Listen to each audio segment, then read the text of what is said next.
ભાજપના લોકસભાના ઉમેદવાર અયાતી હોવાના મતદારોમાં કકળાટ। મતદારોની માંગ સ્થાનિક ઉમેદવાર હશે તો ભાજપ સાથે રહીશું। અયાતી ઉમેદવાર હોવાને કારણે નથી અમારું કોઈ સાંભળતું નથી અમારા કામ થતા તેવું કઈ થરાદના ધારાસભ્ય સામે સાધ્યું નિશાન।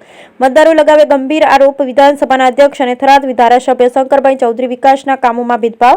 કોંગ્રેસના પૂર્વ ધારાસભ્ય મંજૂર કરેલા રસ્તો શંકરભાઈએ ના મંજૂર કરાયા।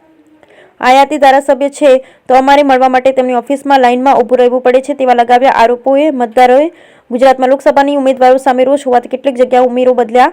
બનાસકાંઠામાં પણ અયાતી ઉમેદવાર હોવાનું મતદારોમાં કકળાટ। ભાજપના સમર્થક અને મતદાર વચ્ચે થયેલી વાતચીતના ઓડિયો રેકોર્ડિંગ વાયરલ થયા બાદ વિડીયો થયો વાયરલ। બ્યુરો રિપોર્ટ પર ઠક્કર ડીસા બનાસકાંઠા। મારું નામ ચૌધરી સોમજીભાઈ રાણાપી ગામ ભાપી તાલુકો થરાદ।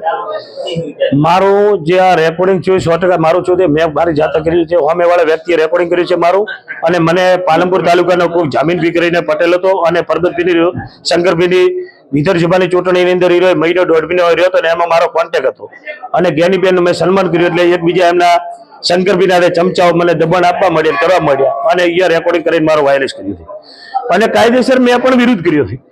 જેમ કે અમારા હવે રોડ રસ્તા હતા બધા કાપી નાખ્યા છે અને અમે રોડ રસ્તા માટે કેવા જ્યાં 15 થી 17 રોડ અમારા કાપ્યા છે।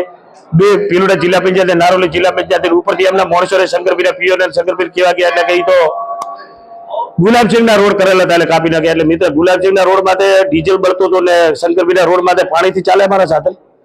પછી એમની ઓફિસે પણ એમના પીઓ છે એ પણ અમારે કોઈ જવાબ આપતા નથી। 2 કલાક લાઈટમાં ઉભું રહેવું પડે છે। અમારે કોઈ કામ થતું નથી। અમારો કોઈ સ્થાનિક એમનો પીએ નથી। અમારા ચૌધરીના 92,000 મતદાન છે તો આપણે એકાદો પીએ અમારો પણ રાખો તો। પછી જ્યાં ટિકિટની વાત કરું છું તો ટિકિટની અંદર અમારો બનાસકાંઠાનો કોઈ ભારતીય જનતા પાર્ટીમાં નથી કોઈ કોંગ્રેસમાં નથી કાર્યકર્તા નથી કોઈ પણ બનાસકાંઠાનો અમારો કોઈ લોકસભાનો ઉમેદવાર છે નહીં।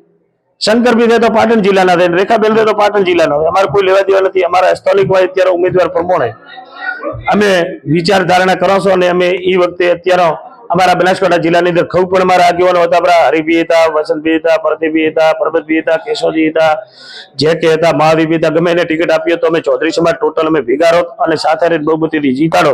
અત્યારે અમારે 12 ઉમેદવાર છે એને કારણે અમે કોઈ પણ ભારતીય જનતા પાર્ટીમાં રહેવાના નથી।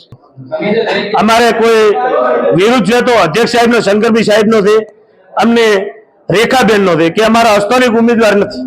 શંકરભાઈ સાહેબ પણ અમારી વચ્ચે કોઈ ક્યારે ઉભા રહેતા નથી। અમારા કોઈ માણસોના ફોન ઉપાડતા નથી। એમના માણસ કોઈ મને જવાબ આપતા નથી। તો આવું ડાવું કરીને પોતે રાધનપુર થી વાવ આવે વાવથી હવે થરાદ આવે થરાદથી હવે અમે કંટાળ્યા છે પછી આગળ ભલે ગમે રસ્તો ગોતે।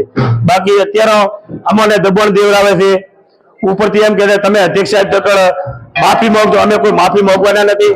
મારી વિચારધારા અમુ એવી છે કે મારે લોકસભા અપક્ષમાં લડવી। ચૌધરી સમાજ આ વખતે વધારે સમર્થન આપશે કોંગ્રેસ પાર્ટીને। જેમ કે ભાજપમાં અમારો ઉમેદવાર નથી। હમણાં તો માવડી પીઓત, પરબત પીઓત, હરી પીઓત, બરોબર કેશાજી ચૌહાણ, જે કે પટેલ હોત તો અમે 100% સમર્થન આપ્યું અને એમના માણસો અમુક પણ એમ કહે કે તમે કોંગ્રેસને કેવી ટાઈપની ટિકિટ ભાઈ મતદાન પણ કરી શકો। અમે 1985 માં પણ કોંગ્રેસને મતદાન મિત્ર કર્યો પરબતજી સાહેબને ને 1990 ની અંદર કોંગ્રેસને મતદાન કર્યું છે તો એનો કરતા અમે કોઈ મરી નહીં જવાના।